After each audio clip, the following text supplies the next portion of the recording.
was called the Palm Gardens, the perfect cafe, a memory of bliss from my childhood. It was about 5 minutes down a gravel road with palm trees on both sides, and you would arrive at the car park and there'd be this kind of forested bridge that you'd cross, and there was a pond with goldfish swimming around, and it felt like a magical entrance into this perfect cafe. And you'd go in and there'd be this kind of greenhouse cafe area where you'd select your delicious, caramel slices, your brownies, your scones, and they were perfect. The food was all homemade and it was absolutely delicious.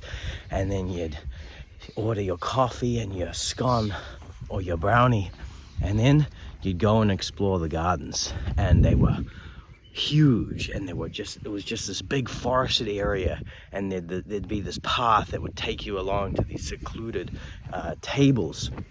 So you wouldn't be around anybody else, but you'd be in this little secluded area of the Palm Gardens, and you'd have your coffee delivered to you, and you'd have your scone delivered to you, and it was just perfect. It was absolutely perfect.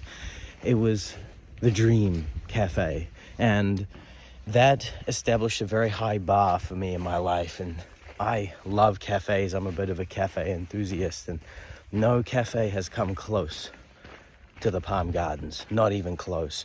The Palm Gardens is in a tier of its own. I call it the Palm Gardens tier, right? I like to make tier lists for things, in particular cafes, because I'm a little bit of a cafe enthusiast like that, And the Palm Gardens tier is so far untouched. And, I'm on Stewart Island, and the cafes here are fantastic. There's the Snuggery, there's the Hotel Cafe, which is really great.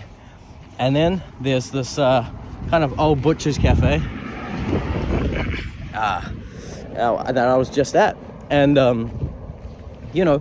I really enjoyed it. That was fantastic. There were like these, cabins that you could stay in, with different tables, and the coffee was really good. It was all homemade food. It was all, wholesome baked goods, and, it was a family-owned cafe, and I just love these kinds of cafes. And there was a shell path, and I complimented the guy, the son of the owner, and I told him, this is a really great cafe. It reminds me of my Omaha era cafes. Now, what is the Omaha era cafes? Well, see, the Palm Gardens was about 10 minutes out of Omaha, which is where we had a family batch. I spent a lot of my childhood there, and the Palm Gardens was just one of numerous cafes that we would go to. And another one was called the Parsley Cottage, another New Zealand country cafe.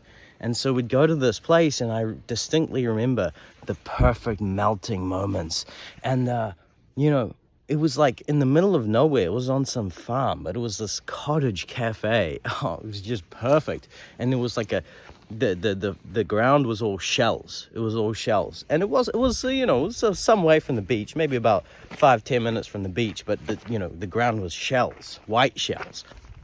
And just now, I saw the shell path, and it just took me back to the Parsley Cottage.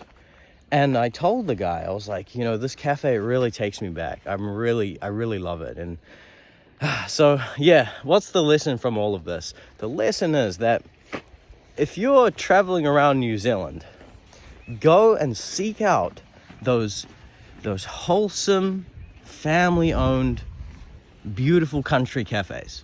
Honestly, these will just fill your soul with so much wholesomeness, and you will be so happy. And it's just so good, and they're like rare gems when you stumble upon them, and you will know what I'm talking about when you find one of these country cafes. I'm telling you now, it will fill your heart with so much goodness, and caffeine, of course, and scones if that's your thing, or caramel slices if that's your thing. Okay, good luck. See you.